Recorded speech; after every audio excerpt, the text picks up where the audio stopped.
الحمد لله رب العالمين، والصلاة والسلام على سيد الأنبياء والمرسلين محمد وعلى آله وأصحابه أجمعين. قال الله تبارك وتعالى في القرآن الكريم: أعوذ بالله من الشيطان الرجيم، بسم الله الرحمن الرحيم.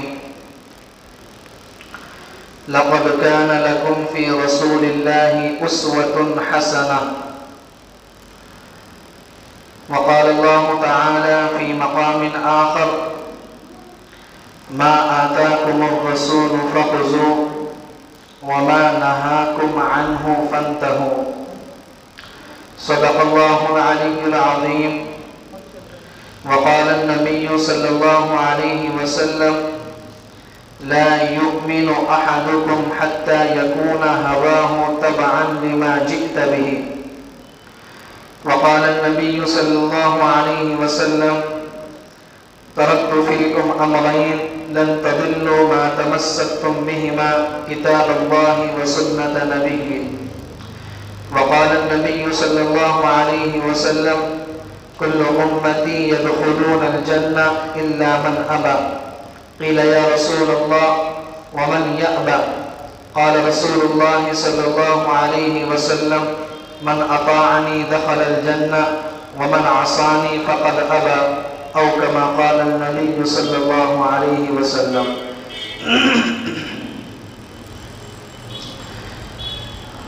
بزرگان محترم، آج ربیع الاول کی 2 تاریخ ہے۔ یہ مہینہ بڑا ہی مبارک اور برکتوں والا مہینہ ہے، اس لحاظ سے کہ اس مہینے میں سرور کائنات حضرت محمد مصطفیٰ صلی اللہ علیہ وسلم کی ولادت باسعادت ہوئی، اور اسی مہینے میں رسول اللہ صلی اللہ علیہ وسلم اس دنیا سے رخصت ہوئے۔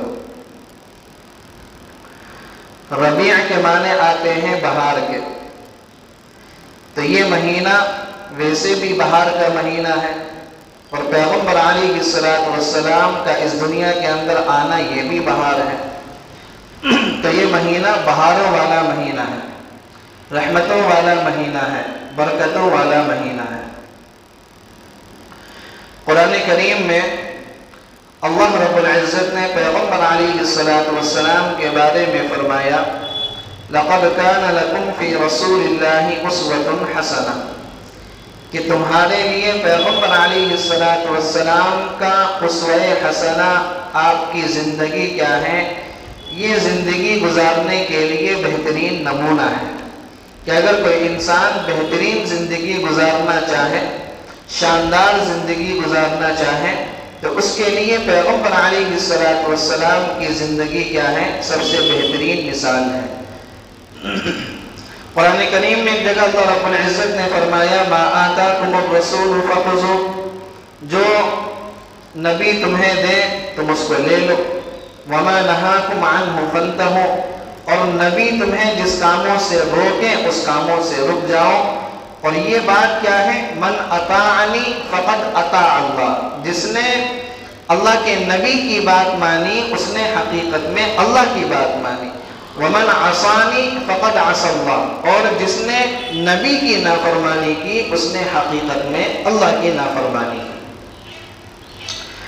حدیث شریف میں پیغمبر علیہ السلام نے فرمایا: لا يؤمن احدكم حتى يكون هواه تبعا لما جئت به، تم میں سے کوئی آدمی اس وقت تک ایمان والا نہیں ہو سکتا جب تک کہ وہ اپنی تمام خواہشات کو اس چیز کے تابع نہ کر دے جس کو میں لے کر آیا ہوں۔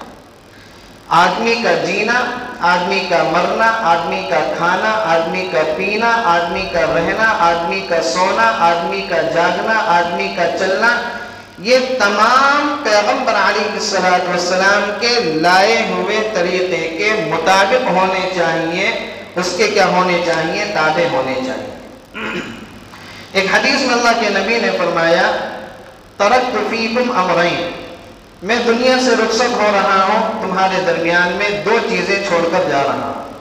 لن تضلوا ما تمسکتم بہما، تم اگر ان دو چیزوں کو مضبوطی کے ساتھ پکڑے رہو گے کبھی بھی گمراہ نہیں ہوگے۔ کتاب اللہ، ایک اللہ کی کتاب، و سنت نبی، اور دوسری اللہ کے نبی کی سنت اور اس کا طریقہ۔ ایک حدیث میں اللہ کے نبی نے فرمایا کل امتی یدخلون الجنہ، ہر میرا امتی جنت کے اندر داخل ہوگا الا من ابا، مگر وہ جس نے نافرمانی کی۔ قیل یا رسول اللہ، صحابہ کرام نے پوچھا ومن یابا، کون آپ کی نافرمانی کرے گا، کیسے کرے گا؟ قال رسول اللہ صلی اللہ علیہ وسلم من اطاعنی دخل الجنہ، جو میرے طریقے پر چلا، جس نے میری بات مانی وہ جنت میں داخل ہوگا۔ ومن عصانی فقد ابا، اور جس نے میری نافرمانی کی اس نے کیا ہے؟ میری بات کا انکار کیا۔ تو پتہ یہ چلا آیات اور احادیث کی روشنی میں کہ پیغمبر علیہ السلام کی اتباع، آپ کے طریقے کے مطابق اپنی زندگی گزارنا، یہ آدمی کی حقیقی کامیابی ہے، اور آپ علیہ السلام کے طریقے سے ہٹ کر زندگی گزارنا یہ ہمیشہ کی ناکامیابی ہے۔ ایک ہے آپ علیہ السلام کی مکی زندگی کا تذکرہ، آپ کی مدنی زندگی کا تذکرہ، آپ کی ولادت کا تذکرہ، آپ کی پیدائش کا تذکرہ، آپ کی جوانی کا تذکرہ، آپ کے غزوات کی زندگی کا تذکرہ، آپ کے ہجرت کا تذکرہ۔ یہ تاریخی لحاظ سے سیرت کا ایک حصہ ہے، اور اس کا بیان کرنا کیا ہے؟ باعث سعادت ہے۔ ایک سیرت کا دوسرا پہلو ہے، ایک سیرت کا دوسرا پہلو ہے جس کی طرف ہماری عام طور سے توجہ نہیں ہوتی، یا جس کو عام مجلسوں کے اندر بیان نہیں کیا جاتا، اور وہ سیرت کا پہلو کیا ہے؟ اللہ کے نبی کی عملی زندگی، آپ کے عقائد کیا تھے، آپ کی عبادات کیسی تھی، آپ کی معاشرت کیسی تھی، آپ کے اخلاق کیسے تھے، آپ صلی اللہ علیہ وسلم کا عبادت کرنے کا طریقہ کیا تھا، یہ آپ کی کیا ہے؟ عملی زندگی ہے۔ کسی عملی زندگی کے متعلق چند چیزیں آپ حضرات کے سامنے پیش کرنے کی کوشش کروں گا، اس نیت سے کہ اللہ تعالیٰ اس درس سے ہمیں پیغمبر علیہ السلام کی زندگی سے فائدہ پہنچنے کی توفیق عطا فرمائے، اور ان اوصاف کو ہمیں بھی اپنی زندگی میں داخل کرنے کی توفیق عطا فرمائے۔ پیغمبر علیہ السلام کی زندگی کا سب سے پہلا وصف تھا عقائد پر استقامت۔ کیا ہے؟ عقائد پر استقامت، کہ آپ علیہ السلام نے جن احکامات کا لوگوں کو حکم دیا، آپ ان احکامات پر مضبوطی کے ساتھ جمے رہے، آپ اس سے ایک انچ بھی ادھر ادھر نہیں ہوئے، چاہے دنیا ایک طرف ہو گئی، زمانہ ایک طرف ہو گیا، قوم ایک طرف ہو گئی، دشمن ایک طرف ہو گیا، لیکن آپ علیہ السلام اپنے ان عقائد سے ٹس سے مس نہیں ہوئے۔ آپ علیہ السلام اپنے چچا حضرت ابو طالب کی کفالت میں تھے، حضرت ابو طالب آپ کی کفالت کیا کرتے تھے۔ مکے کے مشرکین ابو طالب کے پاس جمع ہوئے، اور جمع ہو کر یہ کہا کہ یا تو آپ کا جو بھتیجے ہیں وہ ہمارے بتوں کو برا بھلا کہنا چھوڑ دیں، یا پھر آپ ان سے اپنی کفالت کی ذمہ داری ہٹا دیں، پھر ہم جانے اور وہ جانے۔ چنانچہ حضرت ابو طالب نے پیغمبر علیہ السلام کو بلایا، اور بلانے کے بعد یہ کہا کہ دیکھو یہ مکے کے سردار آئے ہیں اور یہ تم سے کچھ بات کرنا چاہتے ہیں، اور وہ بات یہ ہے کہ تم ان کے بتوں کو، ان کے معبودوں کو برا بھلا کہنا چھوڑ دو، اور تم اپنی دعوت کو کسی اور انداز میں لوگوں کو سمجھانے کی کوشش کرو۔ چنانچہ جو بڑے بڑے سردار آئے ہوئے تھے، چودھری آئے ہوئے تھے، انہوں نے پیغمبر علیہ السلام سے کہا کہ دیکھو اگر تمہیں حکومت چاہیے تو ہم تمہیں اپنا حاکم اور بادشاہ بنانے کے لیے تیار ہیں۔ اگر تمہیں پیسہ چاہیے تو بتاؤ تمہیں کتنا مال چاہیے، وہ سارا کا سارا مال آپ کے قدموں میں لا کر حاضر کر دیں گے۔ اور اگر تمہیں کوئی خوبصورت لڑکی چاہیے، عورت چاہیے، تو مکے کی عورتیں حاضر ہیں، تم جس پر ہاتھ رکھو گے تمہارا اس کے ساتھ کیا ہے، نکاح کر دیا جائے گا، اس کے ساتھ تمہاری شادی کر دی جائے گی۔ پیغمبر علیہ السلام نے اپنے چچا سے مخاطب ہو کے کہا کہ چچا جان، اگر یہ لوگ میرے ایک ہاتھ پہ سورج لا کر رکھ دیں اور دوسرے ہاتھ پر چاند لا کر رکھ دیں اور یہ کہیں کہ تم جو کام کر رہے ہو اس کام سے پیچھے ہٹ جاؤ، خدا کی قسم میں اس کام سے 1 انچ بھی پیچھے ہٹنے والا نہیں ہوں، 1 انچ بھی پیچھے ہٹنے والا نہیں ہوں۔ سورج اور چاند کا لانا تو لامحال چیز ہے۔ پیغمبر علیہ السلام نے فرمایا اگر ناممکن چیز کو بھی یہ میرے پاس لے کر آئیں گے، حکومت کا ملنا، مال کا ملنا، لڑکی کا ملنا، یہ تو ممکنات میں سے ہے، سورج اور چاند کا لے کر آنا تو ناممکنات میں سے ہے۔ اللہ کے نبی نے فرمایا اگر یہ ناممکنات چیزوں کو بھی میرے پاس لے کر آئیں گے اور مجھ سے یہ کہیں کہ میں جو دعوت لوگوں کو دے رہا ہوں اور میں جو اپنے عقائد پر جمع ہوا ہوں اس سے پیچھے ہٹ جاؤں، خدا کی قسم ایسا نہیں ہو سکتا۔ آپ علیہ السلام کی جب یہ استقامت حضرت ابو طالب نے دیکھی تو کہا کہ بیٹا، کہا کہ بھتیجے تم جو کام کر رہے ہو کرتے رہو، میں بھی پھر کیا ہے دیکھوں گا۔ چنانچہ یہ پیغمبر علیہ السلام کی عقائد پر استقامت ہے کہ مکے کے مشرکین ایک طرف آپ کو ہر طریقے سے آفر دیے جا رہے ہیں، لیکن آپ علیہ السلام اپنے عقائد سے ٹس سے مس ہونے کے لیے کیا ہے، تیار نہیں ہیں۔ پیغمبر علیہ السلام کا یہ وصف ہمیں اس چیز کی تعلیم دیتا ہے کہ زمانے کے حالات کیسے بھی ہوں، زمانے کے اندر حکومت کسی کی بھی ہو، لیکن ہمیں اپنے عقائد سے سودا نہیں کرنا ہے، ہمیں اپنے دین کا سودا نہیں کرنا ہے، ہمیں اپنے اسلام کا سودا نہیں کرنا ہے۔ چاہے دنیا کی حکومتیں ایک طرف ہو جائیں، دنیا کی طاقتیں ایک طرف ہو جائیں، لیکن ان طاقتوں کے مقابلے میں کوئی یہ کہے کہ اسلام چھوڑ دو، ایسا کبھی بھی ممکن نہیں ہو سکتا۔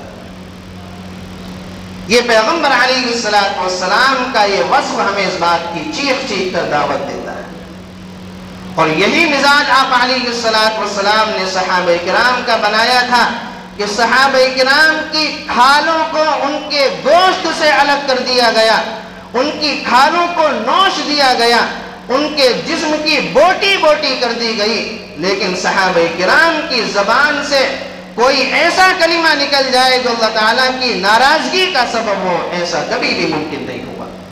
صحابہ کرام نے کبھی بھی اسلام کے مقابلے میں کسی دوسری چیز کا سودا نہیں کیا۔ یہ بھی صحابہ کرام کا کیا ہے، مزاج تھا۔ پیغمبر علیہ السلام نے صحابہ کرام کے ایمان پر ایسی محنت کی، اور آج ہم اپنے گھروں کے اندر جھانک کر دیکھیں، آج ہم ذرا اپنے مسلمانوں کا حال لیں کہ ہماری مسلمان بچیاں غیروں کے جھانسے میں آ کر ذرا سی بات پر اسلام کو چھوڑ رہی ہیں، ایمان کا دامن چھوڑ رہی ہیں۔ اس کی وجہ اس کے سوا اور کوئی نہیں ہے کہ نہ ہم نے خود اپنے عقیدے پر محنت کی ہے، نہ اپنے بچوں کے عقیدے پر محنت کی ہے۔ اگر ہم نے اپنے عقیدوں کو مضبوط بنایا ہوتا، اگر ہم نے اپنے بچوں کے عقیدے پر، ان کے اسلام پر، ان کے دین پر، ان کے ایمان پر محنت کی ہوتی تو خدا کی قسم ہماری بچیوں کی کھال کھینچ دی جاتی، لیکن وہ کبھی بھی اسلام کو چھوڑ کر نہیں جاتی۔ روزانہ کے 4 سے 5 کیس ایسے آ رہے ہیں کہ فلاں شہر کے اندر فلاں لڑکی غیر کے ساتھ بھاگ گئی، یا وہ غیر کے ساتھ پہلے بھاگ گئی کہ اس کا بے دردی کے ساتھ، بے رحمی کے ساتھ قتل کر دیا گیا۔ یہ سارے واقعات کیوں سننے میں آ رہے ہیں کہ نہ ہم نے اپنے دین پر محنت کی، نہ ہم نے اپنے بچوں کے دین پر محنت کی۔ اگر ہم نے اپنے عقیدوں کو مضبوط کیا ہوتا کہ لا الہ الا اللہ کی طاقت کے سامنے کوئی طاقت نہیں ہے، اللہ رب العزت کے مقابلے میں کوئی ذات کیا ہے، پرستش کے اور عبادت کے لائق نہیں ہے، تو خدا کی قسم ہماری بچیاں کبھی بھی اسلام کو چھوڑ کر نہیں جاتی۔ آج 10 سے 12 لاکھ ہماری مسلم بچے اور بچیاں اسلام کو چھوڑ کر جا چکے ہیں۔ خدا کی قسم اگر ہم نے اپنے بچوں کے دین پر ان کے ایمان کو مضبوط بنانے کی محنت کی ہوتی تو آج ہمیں یہ دن دیکھنا نہ پڑتا۔ آپ علیہ السلام کی زندگی کا ایک وصف تھا عقائد پر استقامت، کہ پیغمبر علیہ السلام اپنے عقیدے پر مضبوطی کے ساتھ ہمیشہ جمع رہے، اور یہی ہمیں وصف اس بات کی تعلیم دیتا ہے کہ ہمارے جسموں سے جان تو نکل جائے لیکن ہمارے دل سے ایمان نہیں نکلنا چاہیے۔ اللہ رب العزت نے جو ہمیں ایمان اور اسلام کی دعوت دی ہے، جان تو چھوٹے لیکن اسلام نہ چھوٹے، جان تو ہمارے نکل جائے لیکن ایمان ہمارے دل سے نہ نکلے۔ تو پیغمبر علیہ السلام کی زندگی کا ایک وصف ہے ایمان پر استقامت۔ آپ علیہ السلام کی زندگی کا ایک وصف ہے اعمال پر مداومت، کہ آپ علیہ السلام جو بھی اعمال کرتے تھے، جس انداز سے کرتے تھے، ان کو ہمیشہ کیا کرتے تھے۔ اسی لیے پیغمبر علیہ السلام نے فرمایا احب الاعمال الى اللہ ادومها وان قل۔ اللہ رب العزت کو وہ عمل مومن کا سب سے زیادہ پسند ہوتا ہے جو ہمیشگی کے ساتھ کیا جائے، اگرچہ تھوڑا، ہمیشگی کے ساتھ کیا جائے چاہے مقدار میں تھوڑا ہو۔ آپ نماز پڑھیں پابندی کے ساتھ پڑھیں، آپ 2 رکعت نفل نماز پڑھیں پابندی کے ساتھ پڑھیں، آپ 1 رکوع قرآن کریم کی تلاوت کریں، روزانہ کریں، پابندی کے ساتھ کریں، آپ 2 روپے اللہ کے راستے میں خرچ کریں، پابندی کے ساتھ کریں، ہمیشہ کے ساتھ کریں۔ یہ 2 روپے اور یہ قرآن کریم کے 1 رکوع کی تلاوت اور یہ تمہاری 2 رکعت نفل نماز اللہ تعالیٰ کے یہاں اتنی وزندار ہوگی کہ آپ اس کا اندازہ نہیں لگا سکتے۔ کیوں؟ اس لیے کہ اللہ تعالیٰ کو ہمیشگی والے اعمال زیادہ پسند ہوتے ہیں۔ اعمال ہم بھی کرتے ہیں لیکن ہمارے اپنے اعمال پر مداومت نہیں ہوتی، ہمارے اپنے اعمال پر ہمیشگی نہیں ہوتی، ہمارے اپنے اعمال پر دوام نہیں ہوتا۔ ہمارے نوجوانوں کا حال یہ ہے، مہینے کے اندر کوئی خاص دن ہوا تو فجر کی نماز میں آ گئے، اس کے بعد نہیں پتا پورے کے پورے مہینے کے ہمیں فجر کی نماز پڑھی۔ پڑھیں گے تو 7 دن 8 دن 10 دن لگاتار نماز پڑھیں گے، اس کے بعد دکھائی نہیں دیں گے تو 1 مہینہ 2 مہینے تک دکھائی نہیں دیں گے۔ فجر کی نماز میں نوجوان دکھائی نہیں دیتے، جو عمردار لوگ ہیں وہ دکھائی دیتے ہیں۔ اور میں آپ کو بتاؤں نوجوان فجر کی نماز میں کب دکھائی دیتے ہیں؟ جس دن ان کے گھر کے آس پاس کسی کا انتقال ہوگا اس دن آتے ہیں فجر کی نماز۔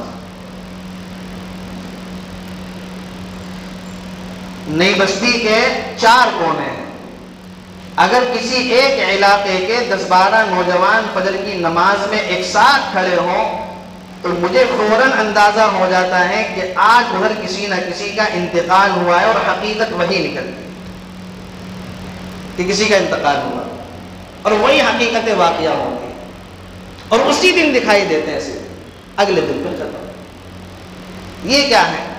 یہ اعمال پر مداومت نہیں ہے۔ رمضان میں پوری مسجدیں بھری ہوں گی، جگہ نہیں ہوگی مسجد کے اندر، اور عید کا چاند دیکھتے ہی مسجدیں خالی۔ تو ایسے اعمال اللہ کو پسند نہیں ہے، ایسی عبادت اللہ کو پسند نہیں ہے۔ آپ 5 وقت کی نماز پڑھیں، پورے سال پڑھیں، یہ اللہ کو زیادہ پسند ہے۔ آپ 1 رکوع قرآن کریم کی تلاوت کریں، پورے سال کریں، یہ اللہ کو زیادہ پسند ہے۔ ایسا نہیں کہ رمضان میں تو دن و رات قرآن کریم کی تلاوت کر رہے ہیں، پھر 11 مہینے قرآن کریم کو کھولنے کی نوبت ہی نہیں آتی۔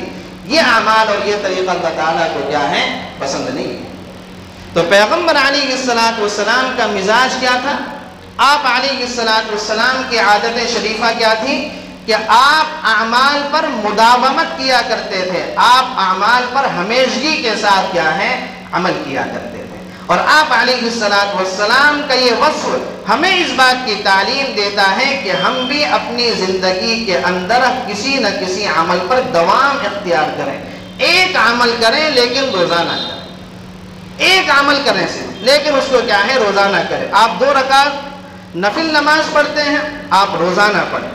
آپ 2 روپے اللہ کے راستے میں خرچ کرتے ہیں روزانہ کریں. آپ قرآن کریم کا آپ کا پڑھنے کا مزاج ہے آپ 1 رکوع پڑھیں لیکن روزانہ پڑھیں. اس کا سے فائدہ یہ ہوگا کہ روزانہ کا جو آپ کا عمل ہوگا یہ اللہ تعالیٰ کو کیا ہے بہت محبوب ہوگا. اسی لیے پیغمبر علیہ السلام نے فرمایا احب الاعمال الی اللہ، اللہ کو وہ عمل مومن کا بہت زیادہ پسند ہوتا ہے ادومھا وان قل، جو ہمیشگی کے ساتھ ہو اگرچہ تھوڑا سا ہو، جو ہمیشگی کے ساتھ. تو یہ کیا ہے پیغمبر علیہ السلام کی زندگی کا ایک وصف تھا کہ آپ اعمال پر مداومت کیا کرتے تھے. آپ کی زندگی کا ایک وصف تھا کہ پیغمبر علیہ السلام شرم و حیا والے تھے. آپ علیہ السلام شرم و حیا والے تھے. حضرت ابو سعید خدری رضی اللہ عنہ فرماتے ہیں کہ پیغمبر علیہ السلام ایک باکرہ کنواری لڑکی سے بھی زیادہ شرم و حیا والے تھے. کیا مطلب؟ جس لڑکی کی شادی ہو جاتی ہے بال بچوں والی ہو جاتی ہے اس کے مقابلے میں کنواری لڑکی کے اندر شرم و حیا کا مادہ زیادہ ہوتا ہے، اس لیے کہ وہ مرد سے ملی ہوئی نہیں ہوتی ہے، اس کے اندر اللہ تعالیٰ نے شرم و حیا زیادہ رکھی ہے. حضرت ابو سعید خدری رضی اللہ عنہ فرماتے ہیں کہ اللہ کے نبی کے اندر کنواری لڑکی سے بھی زیادہ شرم و حیا تھی کہ آپ علیہ السلام کسی سے آنکھوں میں آنکھیں ڈال کر بات نہیں کرتے تھے. آپ علیہ السلام کی نگاہیں ہمیشہ نیچے جھکی ہوئی ہوتی تھی. آپ علیہ السلام اپنی نگاہوں کو ہمیشہ نیچے رکھا کرتے تھے. یہ پیغمبر علیہ السلام کے اندر شرم و حیا کا وصف تھا. اور جس آدمی کے اندر شرم و حیا نہ ہو، رسول اللہ صلی اللہ علیہ وسلم نے فرمایا اذا فاتک الحیا ففعل ما شئت، جب تیرے اندر سے حیا ختم ہو جائے پھر تو جو چاہے کر. جس آدمی کے اندر سے حیا چلی جائے، جس آدمی کے اندر سے شرم چلی جائے، پھر اس پر جانوروں میں کوئی فرق نہیں، وہ جہاں چاہے جا کر منہ مارے، اس میں کوئی فرق نہیں ہے. گناہوں سے روکنے والی چیز ہوتی ہی شرم و حیا ہے کہ یہ کیا ہے بیچ میں مانے ہو جاتی ہے. اور جب کوئی آدمی شرم و حیا کی چادر کو اتار کر پھینک دے پھر وہ جہاں چاہے جا کر منہ مارے، جس انداز سے چاہے گناہ کرے، پھر اس میں اور جانوروں میں کوئی فرق نہیں ہے. اسی لیے اللہ کے پیارے حبیب صلی اللہ علیہ وسلم نے فرمایا الحیاء شعبۃ من الایمان، حیا ایمان کا ایک اہم شعبہ ہے، اہم ترین شعبہ ہے حیا. پیغمبر علیہ السلام نے فرمایا ہر مذہب کی ایک خوبصورتی ہوتی ہے، ایک خاص چیز ہوتی ہے. اسلام کی خوبصورتی کیا ہے؟ شرم و حیا ہے کہ اللہ رب العزت نے اس مذہب کے اندر، اس دین کے اندر کیا ہے؟ شرم و حیا رکھی ہے. تو یہ پیغمبر علیہ السلام کی زندگی کا ایک وصف تھا کہ آپ علیہ السلام کیا تھے؟ شرم و حیا والے تھے. آپ علیہ السلام کی یہی خوبی صحابہ کرام کے اندر آ گئی کہ صحابہ کرام بھی اتنی شرم و حیا والے. حضرت عثمان ابن عفان رضی اللہ عنہ کے بارے میں آتا ہے کہ پیغمبر علیہ السلام ان کے بارے میں فرمایا کرتے تھے کہ عثمان سے اللہ کے فرشتے بھی حیا کرتے ہیں. عثمان سے اللہ کے فرشتے بھی حیا کرتے ہیں. اللہ کے نبی گھر میں بیٹھے ہوئے ہیں، پنڈلی کا کپڑا کھلا ہوا ہے. حضرت ابوبکر صدیق آئے، آپ کا کپڑا ایسی رہا. حضرت عمر آئے، آپ کا کپڑا جو کا تو رکھا. حضرت عثمان جب آئے اللہ کے نبی نے فوراً اپنے کپڑوں کو ٹھیک کیا اور حضرت عثمان رضی اللہ عنہ اندر داخل ہوئے. حضرت عائشہ صدیقہ رضی اللہ عنہا نے فرمایا کہ دونوں آئے، آپ نے اپنے کپڑے کو ٹھیک نہیں کیا، عثمان کے آتے ہی آپ نے اپنا کپڑا درست کیا. اللہ کے نبی نے فرمایا کہ میں اس شخص سے حیا کیوں نہ کروں جس سے اللہ کی معصوم مخلوق فرشتے بھی حیا کرتے ہیں. یہ صفت اللہ کے نبی کی صحابہ کرام کے اندر بھی آئی. تو جس آدمی کے اندر شرم و حیا ہوگی وہ اتنا ہی گناہوں سے بچا ہوا ہوگا، اور جس آدمی کے اندر شرم و حیا ختم ہو جائے وہ آدمی گناہوں میں اتنا ہی زیادہ ڈوبا ہوا ہوگا. تو پیغمبر علیہ السلام کی زندگی کا ایک وصف تھا کہ آپ علیہ السلام شرم و حیا والے تھے. آپ علیہ السلام کی زندگی کا ایک وصف تھا کہ پیغمبر علیہ السلام نرم مزاج تھے. آپ علیہ السلام نرم دل رکھنے والے تھے، لوگوں کے ساتھ نرمی کا معاملہ کرنے والے تھے. پیغمبر علیہ السلام نے فرمایا ان اللہ رفیق یحب الرفق، اللہ تعالیٰ نرم مزاج ہے، نرمی کو پسند کرتا ہے۔ وَيُعْتِي عَلَى الرِّفْقِ مَا لَا يُعْتِي عَلَى الْعُنْفِ، اور اللہ تعالیٰ نرمی پر بندے کو وہ دولت عطا کرتا ہے جو سختی پر اللہ تعالیٰ عطا نہیں کرتا۔ جو آدمی نرم مزاج ہوتا ہے، نرم دل رکھنے والا ہوتا ہے، لوگوں سے درگزر کرنے والا ہوتا ہے، اللہ اس کو نوازتا ہے۔ اور جو آدمی سخت دل ہوتا ہے، سخت مزاج ہوتا ہے، اللہ تعالیٰ اس کو نہیں نوازا کرتا۔ وَيُعْتِي عَلَى الرِّفْقِ مَا لَا يُعْتِي عَلَى الْعُنْفِ، کہ اللہ تعالیٰ نرمی پر جو دولت دیتا ہے وہ سخت مزاجی پر نہیں دیتا۔ اسی لیے صحابہ کرام کے بارے میں آتا ہے، ایک صحابی تھے حضرت معاویہ بن حکم نام کے، مسجد نبوی کے اندر نماز ہو رہی ہے اور صحابہ کرام نماز پڑھ رہے ہیں، اللہ کے نبی نماز پڑھا رہے ہیں۔ ان کو معلوم نہیں تھا کہ اب نماز میں بات چیت کرنا بند ہو چکا ہے۔ شروع زمانے میں جو نماز صحابہ کرام پڑھا کرتے تھے اس کے اندر کسی کے سلام کا جواب دینا یا کسی کی چھینک کا جواب دینا یا کسی سے یہ پوچھ لینا کہ کتنی رکعتیں ہوئی ہیں، اس کا جواب دے دے کہ 2 رکعت ہو گئی یا 3 رکعت ہو گئی، یہ جائز تھا۔ بعد میں اللہ رب العزت نے اس چیز سے روک دیا، اس چیز سے منع کر دیا۔ تو معاویہ بن حکم نام کے جو صحابی تھے ان کو پتہ نہیں تھا کہ اللہ تعالیٰ کی طرف سے اب اس بات پر پابندی لگ چکی ہے۔ وہ مسجد کے اندر آئے اور انہوں نے کیا ہے نماز کی نیت باندھ لی۔ ایک صحابی کو چھینک آئی اور انہوں نے اس کے جواب میں کہہ دیا یرحمک اللہ۔ اب جو دوسرے صحابہ کرام تھے وہ ان کو گھور گھور کر دیکھنے لگے۔ جب صحابہ کرام نے معاویہ بن حکم کو گھور گھور کر دیکھا تو معاویہ بن حکم نے کہا ارے تمہاری ماں تمہیں روئے، تم مجھے کیوں گھور کر دیکھ رہے ہو؟ میں نے کوئی غلط کام کر دیا کیا؟ تو دوسرے صحابہ کرام اس طریقے سے رانوں پہ ہاتھ مارنے لگے کہ خاموش ہو جاؤ، کیا ہو جاؤ؟ بالکل خاموش ہو جاؤ۔ چنانچہ معاویہ بن حکم کیا ہے بالکل خاموش ہو گئے۔ فرماتے ہیں سلام پھیرنے کے بعد اللہ کے نبی نے مجھے بلایا اور بلانے کے بعد مجھ سے کہا کہ معاویہ اب اللہ نے نماز کے اندر کلام کرنا، بات چیت کرنے کو بالکل منع کر دیا ہے۔ معاویہ بن حکم فرماتے ہیں کہ پیغمبر علیہ السلام ولا قہرنی ولا غضبنی، نہ مجھ پر غصہ ہوئے، نہ مجھے سخت مزاج ہوئے، نہ مجھے ڈانٹا، بلکہ پیغمبر علیہ السلام نے نرمی کے ساتھ سمجھایا کہ پہلے یہ چیز جائز تھی، اب اللہ نے اس چیز سے کیا ہے روک دیا، اب اس چیز سے کیا ہے احتیاط کرنی چاہیے۔ یہ پیغمبر علیہ السلام کی نرم مزاجی تھی۔ ایک بدر مسجد نبوی کے اندر آیا، پیشاب کرنے لگا، صحابہ کرام مارنے کے لیے دوڑے، اللہ کے نبی نے روک دیا کہ رکو رکو، پیشاب اس کو کرنے دو، اس کو فارغ ہونے دو۔ جب پیشاب سے فارغ ہو گیا پیغمبر علیہ السلام نے اس بدو کو، دیہاتی کو بلایا اور اس سے کہا مسجد ذکر کرنے کی جگہ ہے، مسجد نماز پڑھنے کی جگہ ہے، مسجد قرآن کریم کی تلاوت کرنے کی جگہ ہے، مسجد اللہ کو پکارنے کی جگہ ہے، استنجے کی جگہ نہیں ہے۔ اگر تمہیں استنجا کرنا ہو مسجد سے باہر جگہ بنی ہوئی ہے، وہاں پر جا کر کیا ہے فارغ ہو جایا کرو۔ وہ دیہاتی کہتا ہے کہ اللہ کے نبی نے مجھے اس انداز سے سمجھایا کہ خدا کی قسم میں نے ایسا معلم اپنی زندگی کے اندر نہیں دیکھا کہ پیغمبر علیہ السلام نے اتنی پیار محبت سے سمجھایا کہ وہ ساری کی ساری بات میرے دل کے اندر گھر کر گئی۔ اور اللہ کے نبی نے فرمایا کہ مجھے لوگوں کے لیے آسانیاں بانٹنے کے لیے بھیجا گیا ہے، لوگوں کے لیے کیا ہے تنگی بانٹنے کے لیے مجھے اللہ تعالیٰ نے مبعوث نہیں فرمایا۔ تو یہ پیغمبر علیہ السلام کا ایک وصف تھا کہ آپ علیہ السلام نرم مزاج تھے، آپ علیہ السلام لوگوں کے ساتھ نرمی کا معاملہ کیا کرتے تھے۔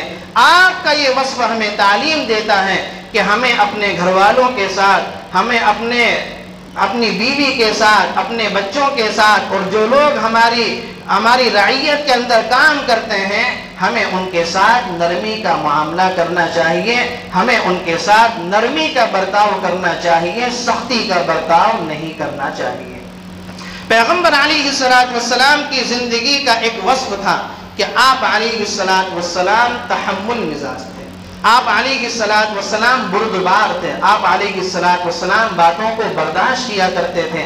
اللہ کے نبی مال غنیمت تقسیم کر رہے ہیں، ایک دیہاتی آیا، اللہ کے نبی کے گلے میں چادر پڑی ہوئی ہے، چادر جو اس نے کھینچی اللہ کے نبی ایسے پیچھے گھوم گئے، چادر کا نشان اللہ کے نبی کی گردن پر آ گیا۔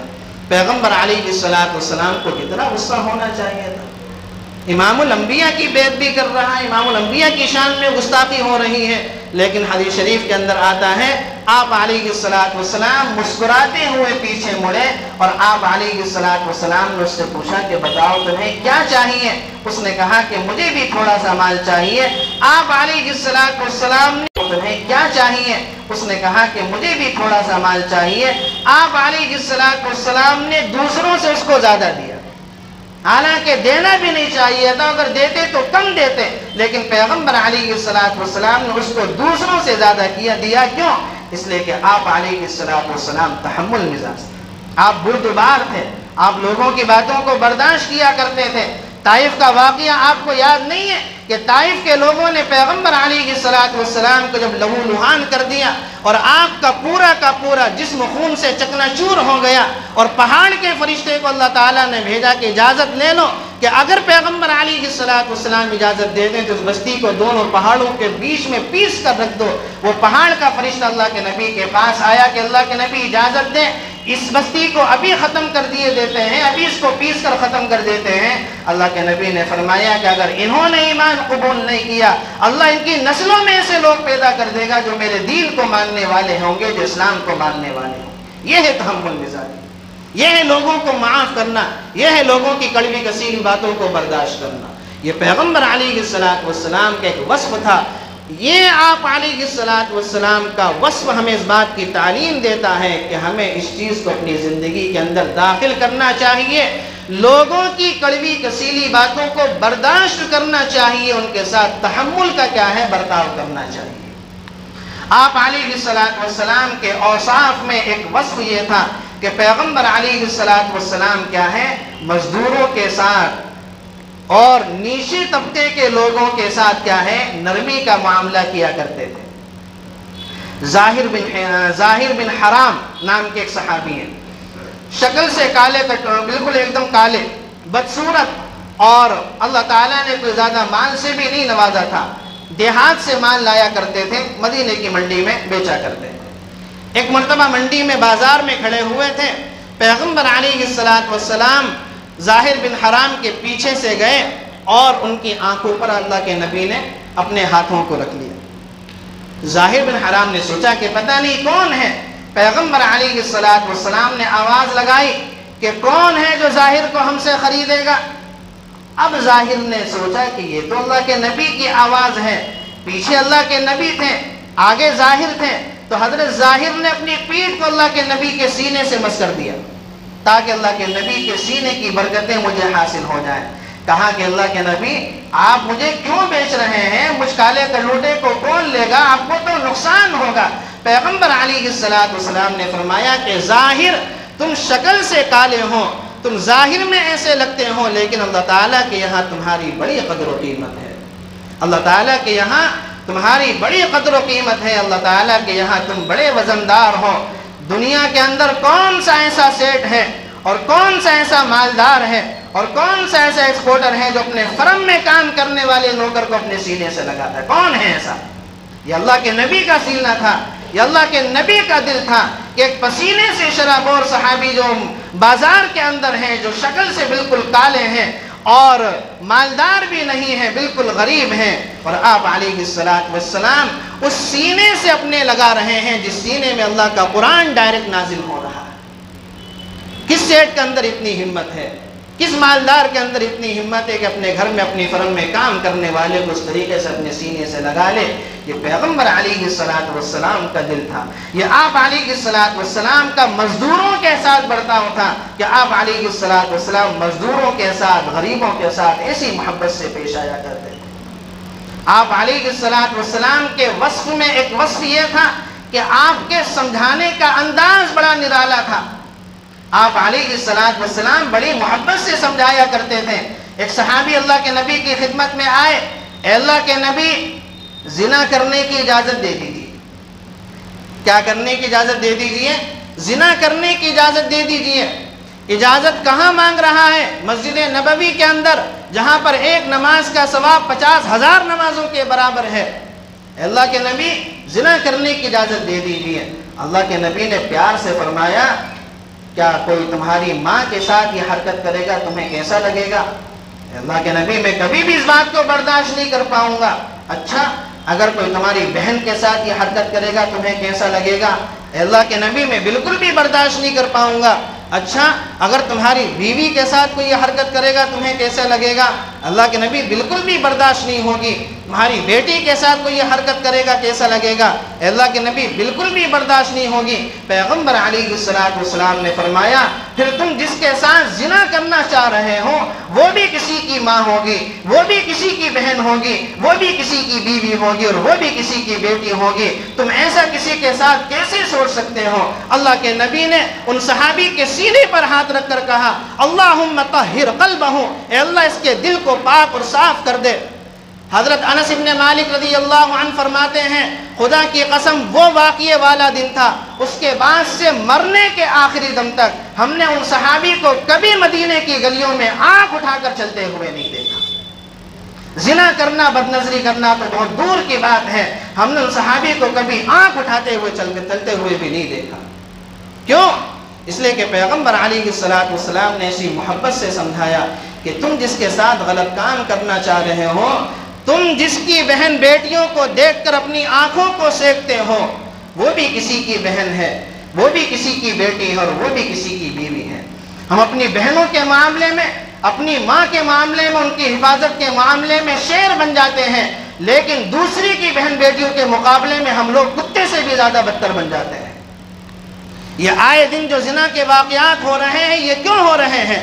کہ ہم اپنی بہنوں کے مقابلے میں اتنے ہائپر ہو جاتے ہیں اور ان کی حفاظت کے معاملے میں ہم لوگ اتنے زیادہ کیا ہے حساس ہو جاتے ہیں کہ ہم شیر بن جاتے ہیں کہ کوئی ہماری بہن کی طرف ہاتھ اٹھا کر بھی تو دیکھیں، نگاہ اٹھا کر تو دیکھیں، لیکن پھر دوسروں کی بہن بیٹیوں کو جو دیکھ کر ہم لوگ اپنی آنکھوں کو سینکتے ہیں اور بدنظری کرتے ہیں تو پھر ہم لوگ وہاں پر کتے اور خنزیر کے بن جاتے ہیں۔ پیغمبر علیہ السلام کی تعلیمات یہی ہے کہ اپنی نظروں کی حفاظت کرو، سڑک چلتے ہوئے کسی کی بہن بیٹی کو دیکھ کر اپنی آنکھوں کو مت سینکو، اس لیے کہ جس کی بہن بیٹی پر تم نگاہ ڈال رہے ہو وہ کسی کی ماں ہے، وہ کسی کی بہن ہے، وہ کسی کی بیوی ہے اور وہ کسی کی بیٹی ہے۔ یہ پیغمبر علیہ السلام کا محبت سے سمجھانے کا انداز تھا کہ ایک وہ صحابی جو زنا کرنے کی اجازت مانگ رہا ہے، اللہ کے نبی کی دعا کی برکت سے ان کی ایسی حالت ہو گئی کہ پھر انہوں نے کبھی نگاہ اٹھا کر راستہ نہیں چلا۔ یہ آپ علیہ السلام کی زندگی کے اوصاف کی چند جھلکیاں تھیں جو آپ حضرات کے سامنے پیش کی۔ ہمیں ان جھلکیوں کو اپنی زندگی کے اندر داخل کرنے کی ضرورت ہے۔ پیغمبر علیہ السلام سے محبت کے دعوے تو ہم بہت کرتے ہیں اور ربیع الاول کا مہینہ چل رہا ہے، نئے سے نئے دعوے دار مارکیٹ کے اندر آئیں گے اور نئے سے نئے طریقے سے دعویٰ کریں گے۔ ان دعووں کی اللہ کے یہاں کوئی حیثیت نہیں ہے، دعویٰ دلیل کے ساتھ ہونا چاہیے، اور دلیل یہی ہے کہ پیغمبر علیہ السلام کی زندگی کو اپنی زندگی کے اندر ڈھال لیں، آپ علیہ السلام کے طریقے کے مطابق اپنی کیا ہے زندگی کی گزاریں۔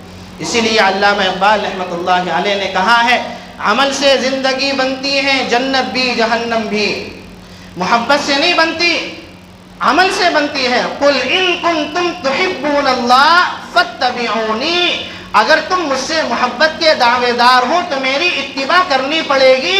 محبت کے دعوے سے کام نہیں چلے گا کہ محبت کے دعوے میں تم کیا ہے جلوس نکال لو اور جھنڈیاں لگا لو، ڈی جے کی کیا ہے تم اس پر تھرک لو، یہ کوئی محبت کا دعویٰ نہیں ہے۔ محبت کا دعویٰ عمل سے ثابت کیا جاتا ہے، اتباع سے ثابت کیا جاتا ہے۔ عمل سے زندگی بنتی ہے جنت بھی جہنم بھی، یہ خاکی اپنی فطرت میں نہ نوری ہے نہ ناری ہے۔ اللہ تعالیٰ سے دعا ہے کہنے سننے سے زیادہ عمل کرنے کی توفیق نصیب فرمائے اور پیغمبر علیہ السلام کی سیرت طیبہ کو اپنی زندگی میں لانے کی اور ڈھالنے کی توفیق عطا فرمائے۔ وآخر دعوانا